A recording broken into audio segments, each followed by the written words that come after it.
Shalom Bapak Ibu yang saya kasih dalam Tuhan Yesus Kristus. Shalom juga bagi Bapak Ibu yang berada di rumah, keluarga lepas keluarga, dan seluruh rekan-rekan pelayanan kami yang ada di Kutai Barat, di Kutai Timur. Semangat pagi, semangat beribadah, salam sehat selalu. Tepuk tangan bagi Tuhan kita Yesus Kristus. Tepuk tangan yang kuat. Ya, puji Tuhan. Baik, kita langsung aja dengar firman Tuhan pada pagi hari ini, terambil dari Keluaran pasal 13. Keluaran pasal 13. Kalau sudah dapat katakan amin. Kita akan baca dalam satu perikop ayat 17 sampai dengan 22. Kalau melihat perikop di sana, Allah menuntun umatnya. Keluaran 13 ayat 17 sampai 22. Saya undang Bapak Ibu bangkit berdiri dan kita akan baca firman Tuhan secara bersama-sama.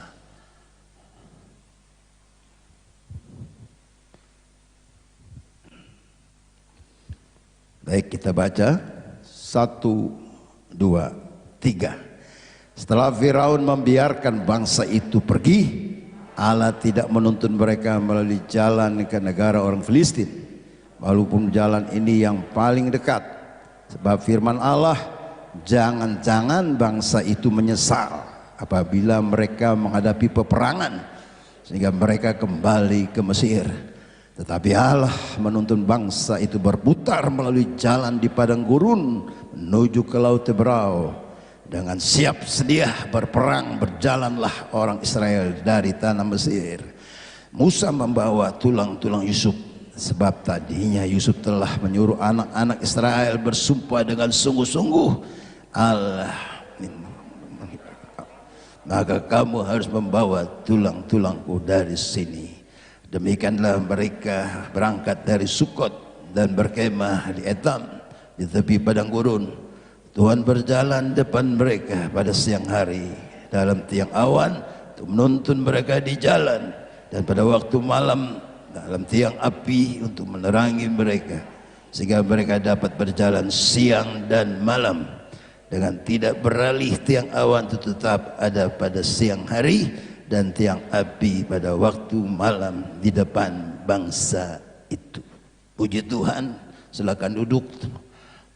Tema khotbah firman Tuhan ini penyertaan Tuhan di padang gurun. Katakan penyertaan Tuhan di padang gurun. Ya, melalui pembacaan firman yang telah kita baca, kita dengar, kita renungkan betapa luar biasanya kasih Allah kepada umat pilihannya, yaitu bangsa Israel. Betapa luar biasanya kasih Allah pada umat pilihannya, bangsa Israel. Dan dia membuktikan bahwa dia Allah yang selalu menyertai umatnya. Dia selalu menyertai umatnya.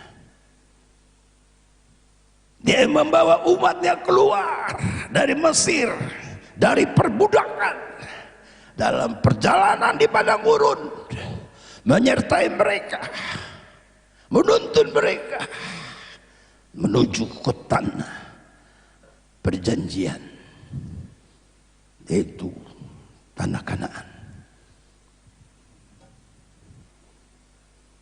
Membuktikan Allah menepati janjinya.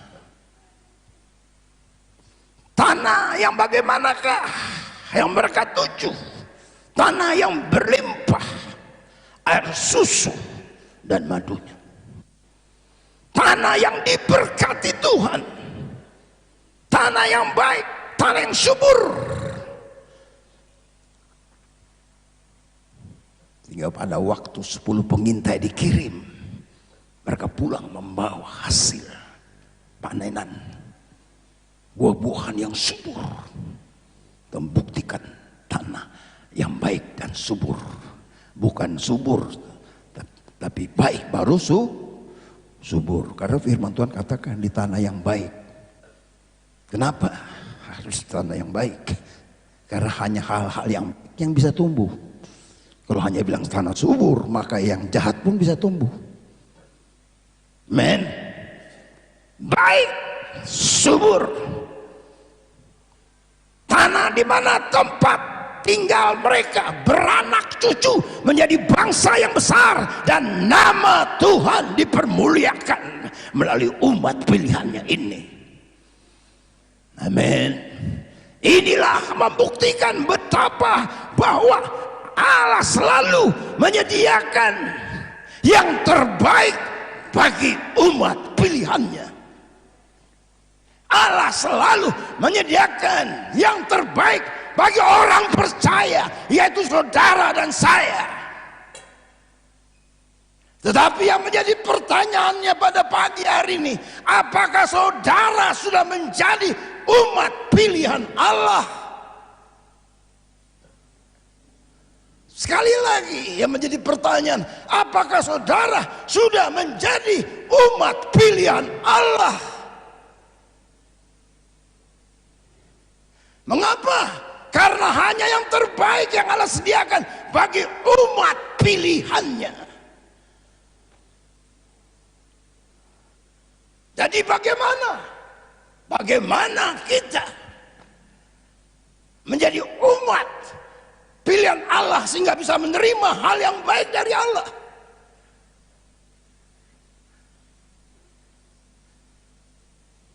Maka melalui kisah ini kita akan dapati beberapa hal. Melalui firman Tuhan ini kita renungkan ada beberapa hal untuk mengajar orang percaya yang hidup di akhir zaman ini, untuk engkau menjadi orang percaya yang sungguh-sungguh mengasihi, melayani Dia, takut akan Tuhan ada dalam diri saudara dan saya. Ada beberapa hal. Yang pertama, apa sajakah itu? Pertama, jalan Tuhan. Baca 1, 2, 3. Sekali lagi 1, 2, 3. Tadi kita sudah baca ayat 17, 18. Sekarang kita akan baca yang telah dijelaskan. Baca apa yang telah dijelaskan. 1, 2, loh. Tidak usah, ayat 17, 18 sudah dibaca tadi kan. Kita sudah baca satu Pairukop bilang, sekarang penjelasan dari ayat 17, 18. Baca 1, 2, 3.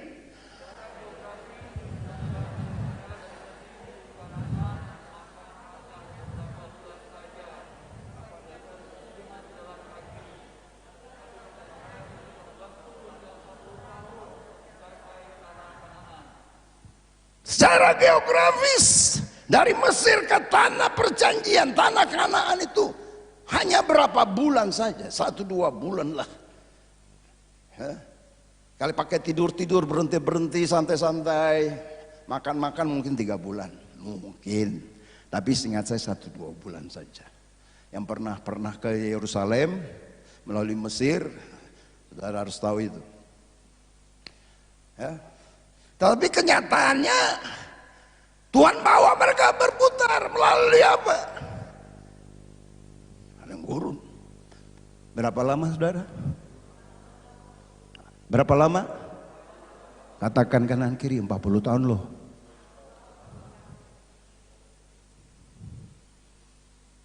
Ya sebenarnya kalau kita melihat ada jalan yang singkat, tapi mereka akan berhadapan dengan orang Filistin. Mengapa?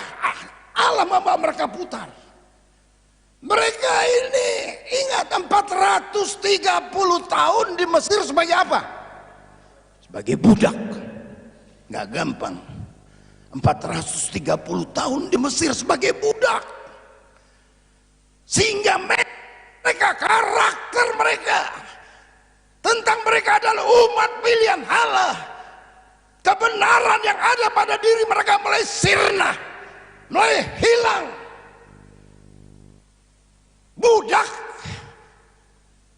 disuruh perang, matilah dia.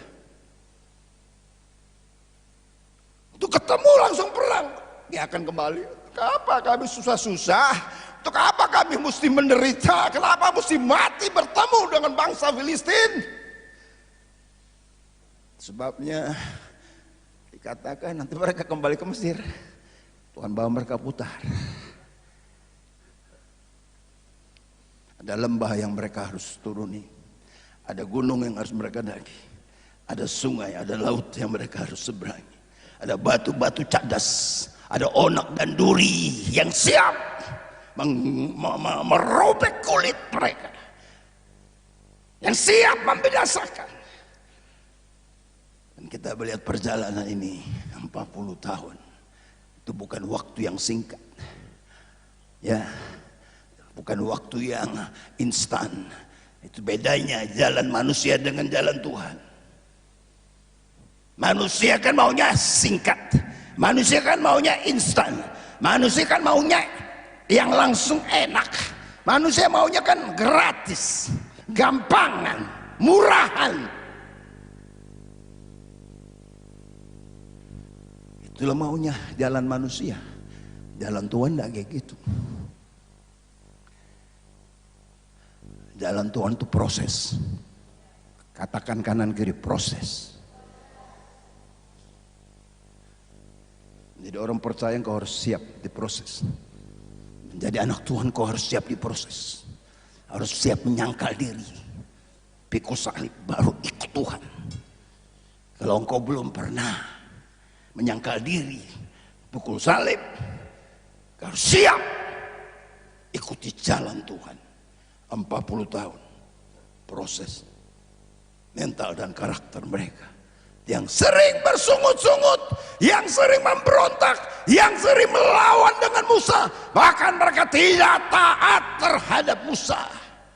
Dan firman Tuhan katakan dalam Bilangan 14 ayat 29 kalau tidak salah, semua yang keluar dari Mesir menuju ke tanah perjanjian, tanah Kanaan, 20 tahun ke atas habis dibinasakan di padang gurun. Coba Bilangan 14 ayat 29. Bilangan 14 ayat 29. 1, 2, 3.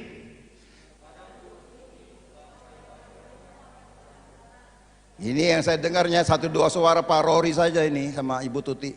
Yang lainin masih ngantuk. Baca yang kuat. 1, 2, 3.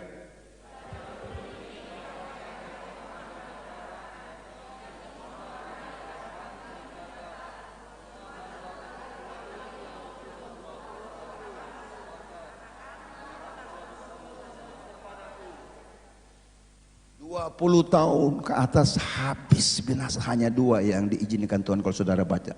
Siapakah dia? Yosua dan Kaleb. Yosua dan Kaleb yang masuk ke tanah perjanjian tatkala mereka sudah umur 80. Hanya 2 orang ini, tapi yang lain habis dibinasakan karena sering bersungut-sungut, karena sering berontak, karena tidak taat, tidak ada penundukan diri, habis. Karena apa? Mereka bersungut-sungut dengan musuh. Kenapa kami harus dibawa ke padang gurun ini? Apakah tidak ada tempat lain untuk kami dikuburkan? Apakah tidak ada tempat yang lebih baik? Di Mesir masih lebih baik. Kami makan apa? Kami minum apa? Kami pakai apa? Saudara baca firman Tuhan dalam Matius, itu dicari oleh bangsa-bangsa yang tidak mengenal Allah. Bagaimana bangsa umat pilihan Allah bisa ngomong gitu? Haus, kelaparan.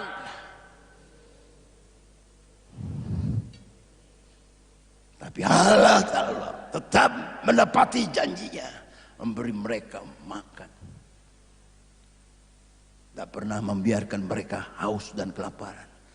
Bahkan mereka mau makan yang enak, daging, burung puyuh.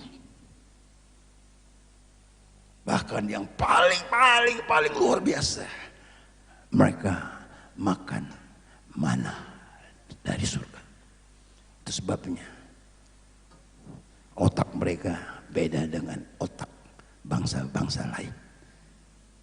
Karena mereka makan mana, roti dari surga. Yang saudara makan roti dari Bondia, 2 kelinci. Ya Buce, nah itu geleng-geleng kepala Pak Buce. Itulah kita. Padahal Tuhan berikan roti mana dari surga. Tuhan berikan firman adalah roti kehidupan untuk saudara dan saya. Bapak Ibu yang saya kasih dalam Tuhan Yesus Kristus, betapa luar biasanya.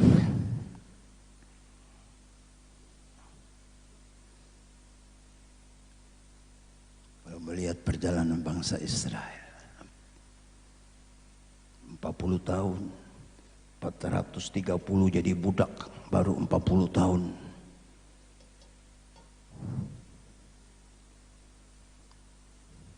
Karena apa? Berhala Mesir telah melekat sama mereka. Selalu mau pulang ke Mesir, mau pulang ke Mesir, kembali kepada kehidupan lama, kembali kepada kehidupan, keinginan daging, keinginan mata, gangguan hidup, kembali kepada dunia. Mesir gambaran dunia, roh Mesir. Sebabnya Bapak Ibu yang saya kasih dalam Tuhan Yesus, kalau kita melihat kebenaran dari firman Tuhan ini, memang jalan Tuhan berbeda dengan jalan kita, ya, sangat berbeda. Ya, kesulitan kita untuk memahaminya. Yesaya 55 ayat 8. Yesaya 55 ayat 8. Klik. Ayat-ayat sering dibaca, sering didengar. Biar engkau dengar terus hal-hal yang baik dari Tuhan. Kalau yang jahat terus saudara dengar terus, bully terus. Kejahatan-kejahatan yang dilakukan oleh mereka yang tidak mengenal Tuhan, pakai nama Tuhan, bisa jadi kebenaran. Yang jahat bisa jadi kebenaran, apalagi kebenaran yang betul-betul benar. Biar menjadi, engkau makan menjadi darah. Engkau makan firman sampai menjadi darah. Baca 1, 2, 3.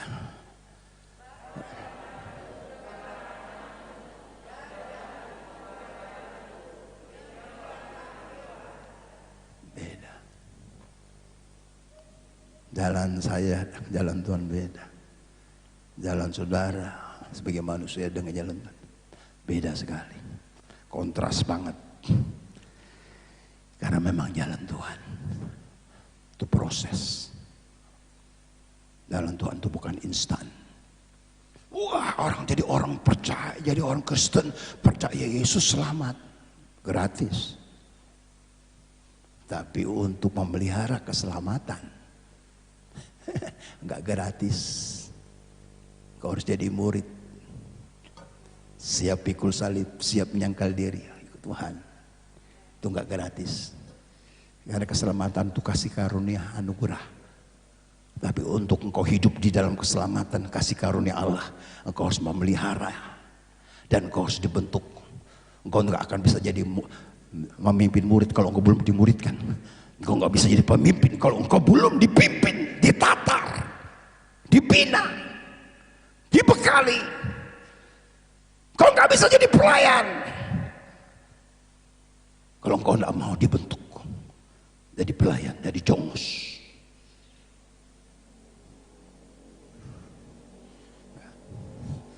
Sebabnya yang diperlukan kita harus tetap percaya bahwa jalan Tuhan itu jalan yang terbaik bagi kita. Amin. Jalan Tuhan itu jalan yang terbaik bagi kita. Yang Yohanes 14 ayat 6 katakan, akulah jalan kebenaran dan kehidupan. Tidak seorang sampai ke Bapa tanpa melalui aku. Di jalan Tuhan itu jalan terbaik, bukan untuk siapa-siapa, untuk saudara dan saya. Amin, Bapak Ibu. Yang menjadi pertanyaan saya sering melihat contoh-contoh dalam Alkitab. Yusuf, firman Tuhan katakan bahwa Allah menyertai Yusuf. Tapi kenyataannya Yusuf dibenci oleh saudara-saudaranya. Tapi kenyataannya Yusuf difitnah oleh istri Potifar. Tapi kenyataannya Yusuf dipenjarakan akhirnya. Benar, kalau untuk meninggalkan Tuhan, menyangkal Tuhan, Yusuf lebih banyak peluang daripada Simpson. Karena penderitaan di alam Yusuf itu sangat betul-betul luar biasa penderitaannya, prosesnya. Jadi kalau untuk meninggalkan Tuhan, wajar aja daripada Simpson yang nyaman dengan keinginan daging, keinginan mata, keangkuhan hidup, dengan kekuatannya dia merasa hebat. Tapi kenyataan enggak, sampai di penjara pun Yusuf menyadari bahwa Tuhan menyertai dia. Tuhan menyertai dia. Saudara bisa menerima keadaan tatkala engkau mengalami berbagai masalah, persoalan, bahkan kesulitan dalam hidupmu yang membuat engkau tidak berdaya apa-apa, dan engkau berkata, puji Tuhan, Tuhan dahsyat. Atau engkau berkata, tidak, Tuhan-Tuhanan lagi. Sudah dikasih kode, ya sudah. Yang kedua, oh Lord, help me Lord. Yang kedua, baca 1, 2, 3. Keluaran 13 ayat 21. Kita sudah baca, sekarang penjelasan yang kita baca. 1, 2, 3.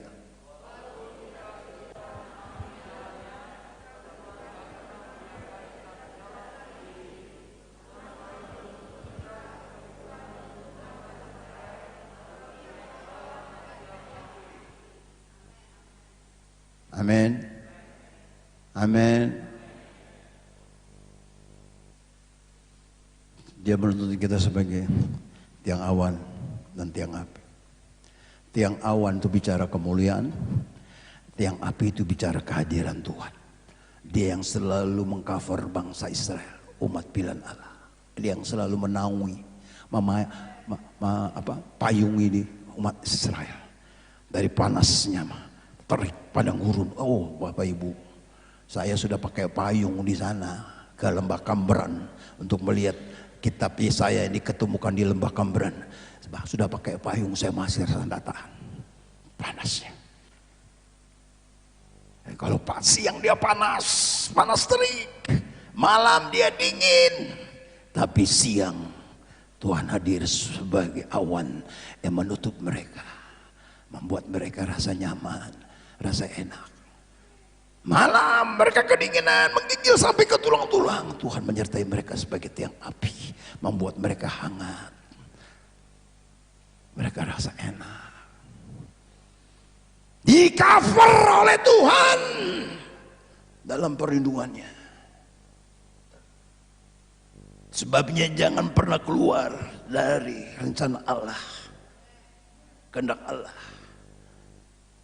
dari perlindungan Allah, kota benteng perisai iman, gunung batu keselamatan. Jangan pernah keluar.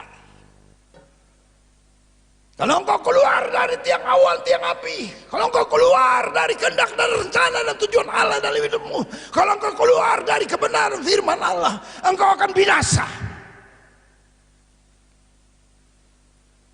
Kalau engkau keluar, tidak ada jaminan apa-apa. Mazmur 121 ayat 45 katakan, penjaga Israel yang tidak pernah terlelap, penjaga Israel tidak pernah tertidur. Tuhan tidak pernah terlelap sebagai tiang awan, tiang api menyertai umat Allah kemanapun mereka dituntun oleh Allah dan melindungi mereka. Dia tidak pernah terlelap. Dengan kata lain, tidak pernah tertidur. Saudara sering tertidur, saya sering tertidur. malas beribadah, malas berdoa, malas baca firman, malas melayani, tertidur imannya, tertidur rohaninya. Tapi dia tetap menjaga kita. Betapa luar biasanya kasih Allah dalam hidup saudara dan saya. Dari Bapak Ibu yang saya kasih, yang diperlukan Tuhan adalah ketaatan terhadap perintah Tuhan. Yang diperlukan Tuhan adalah ketaatan kita untuk Dia mau menuntun kita, maka hasilnya akan sangat luar biasa, yaitu rancangan damai sejahtera. Yeremia 29 ayat 11, "Aku memiliki rancangan-rancangan yang ada padaku mengenai kamu." Demikianlah firman Tuhan, itu rancangan damai sejahtera, bukan rancangan tapi hari depan yang penuh harapan. Itulah rancangan Tuhan. Saya terbatas, Dia yang tidak terbatas mempunyai rancangan bagi hidup saudara dan saya. Sebabnya Bapak Ibu yang saya kasih dalam Tuhan Yesus, yang menjadi pertanyaan saya, pernahkah Bapak Ibu saudara sekalian mengalami tuntunan Tuhan di dalam kehidupan saudara? Pernahkah saudara mengalami tuntunan Tuhan dalam kehidupan saudara? Saya melihat banyak orang-orang kembali dituntun oleh Tuhan berbalik dari jalan-jalan yang salah. Saya melihat yang mereka sudah patah arang. Saya melihat mereka yang sudah tidak tahu berbuat apa-apa, tapi mereka dapat berbalik. Tuhan menuntun mereka kembali seperti anak yang terhilang. Itulah bukti. Yang ketiga, baca apa? Penyertaan Tuhan. Baca penjelasannya 1, 2, 3.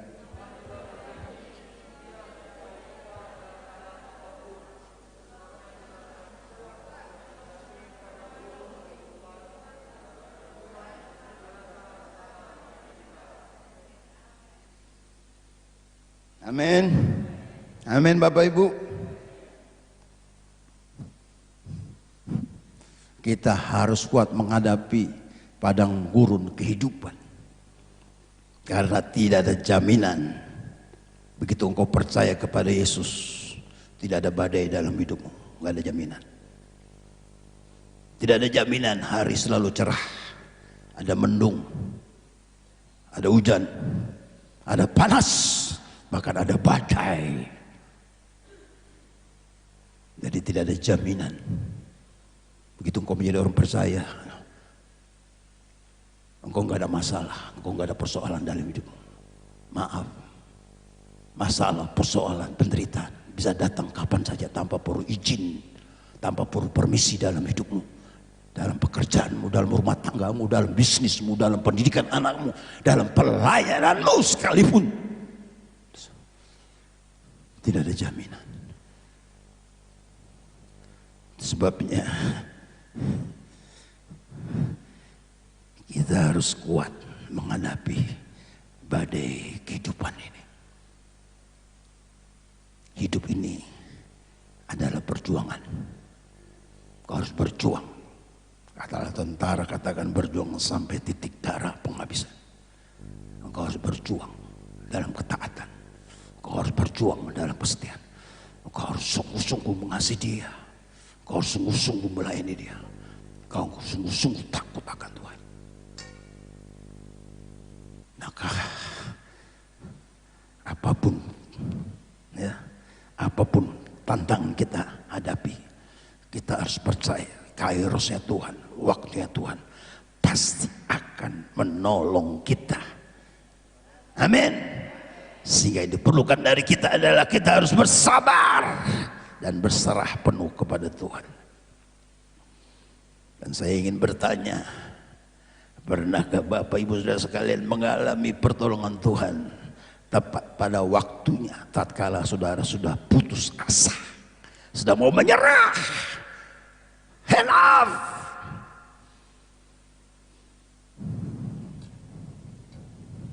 Saudari jawab, Tuhan Yesus berkati.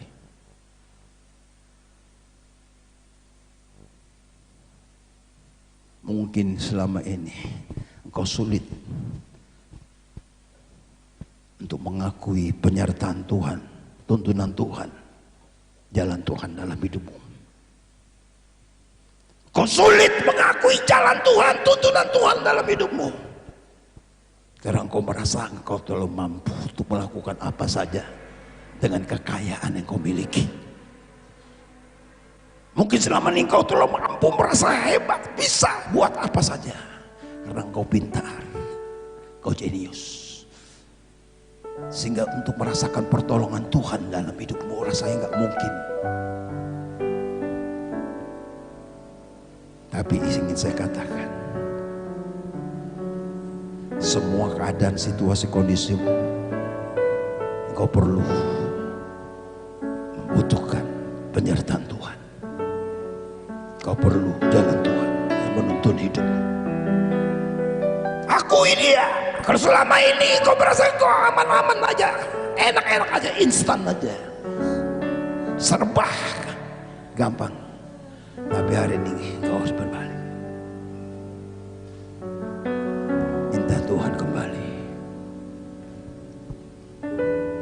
yang menyertai hidupmu, rumah tanggamu, pekerjaanmu, bisnismu, pelayanan. Minta Tuhan kembali.